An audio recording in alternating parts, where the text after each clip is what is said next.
बात है, जापान देश में दो राज्य थे सटे हुए, एक छोटा राज्य था और एक बड़ा राज्य था।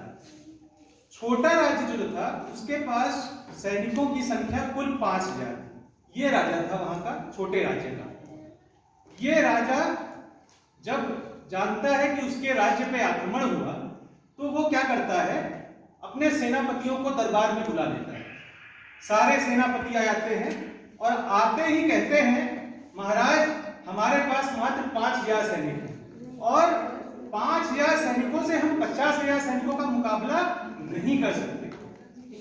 महाराज माफ कीजिएगा, लेकिन अपने सैनिकों को युद्ध में झोंकने का मतलब है सारों के गले कट जाएंगे, कोई भी जिंदा वापस नहीं आएगा। राजा जब ये सुनता है तो बड़ा दुखी होता है और सारे सेनापति सीधे एक स्वर में कहते हैं कि हमको अपनी सेना को युद्ध में नहीं डालना है और हम युद्ध में नहीं जाएंगे। राजा कुछ सोचता है और उसको याद आता है कि उसके राज्य में एक महात्मा है, साधु। उस साधु के बारे में उसने बहुत कुछ सुना हुआ था, तो वो उस साधु के पास जाता है। ये वो साधु है। साधु के पास जब जाता है तो उसको ये सारी स्थिति बताता है, बड़ा चिंतित होता है और सारी व्यथा इस साधु को बताता है। साधु बड़े ध्यान से सारी बातों को सुनता है। फिर साधु कहता है कि महाराज मैं आपके सेना का सेनापति बन के जाऊंगा। जब ये बात सेना को पता चलती है तो सेना सोचती है कि जब इस आदमी को सेनापति बना दिया गया है तो इसको तो तलवारबाजी भी नहीं आती है। ये जब सेनापति बन जाएगा तो क्या युद्ध लड़ेगा, कैसे जीतेंगे हम लोग। ये सोच के सारी सेना बिल्कुल डर से एकदम ओत-पोत हो जाती है। सेनापति पहले ही मना कर चुके थे, लेकिन जब उनको पता चलता है कि राजा ने बड़े उत्साह से इस महात्मा को सेनापति बना दिया है तो जिज्ञासावश वो भी सेना में शामिल हो जाते हैं। और सेना तो राजा के अधीन थी तो सेना को जाना ही था युद्ध में। तो सारी सेना पीछे पीछे, आगे आगे महात्मा जी चल देते हैं युद्ध के लिए। जब बिल्कुल करीब पहुंच जाते हैं जहां पे दुश्मन का डेरा पड़ा हुआ था तो रास्ते में उनको एक मंदिर दिखाई देता है। बाबा कहते हैं कि जब हम लोग युद्ध के लिए जा रहे हैं तो क्यों ना 2 मिनट के लिए भगवान का दर्शन कर लें।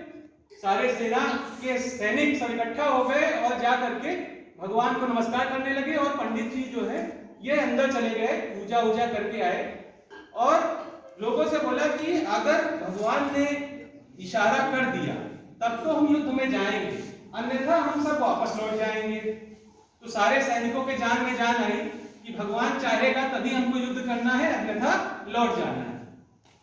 उसने अपने जेब से एक सिक्का निकाला, कहा अगर ये सिक्का सीधा आया, अगर ये सिक्का सीधा आया तब हम लोग युद्ध में जाएंगे, अगर उल्टा आया तो उस युद्ध में नहीं जाएंगे।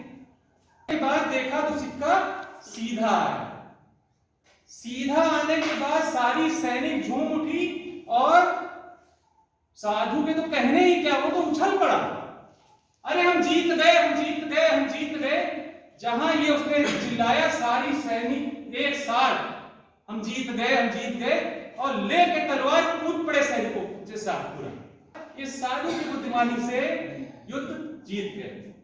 साधु ने युद्ध जीतने के बाद सारी सैनिकों के साथ गाने बाजे के साथ जब लौट रहे थे तो फिर से मंदिर पड़ता है।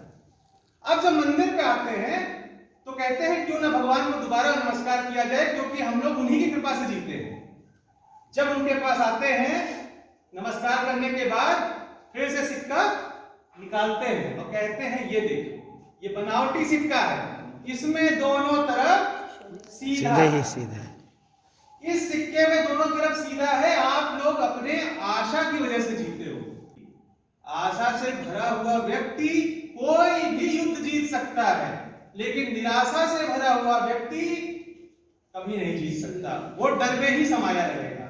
सकारात्मकता बहुत बड़ी चीज है।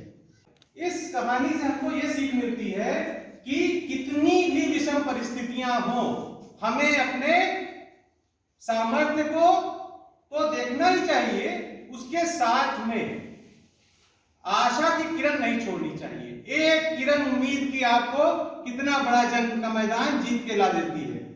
धन्यवाद।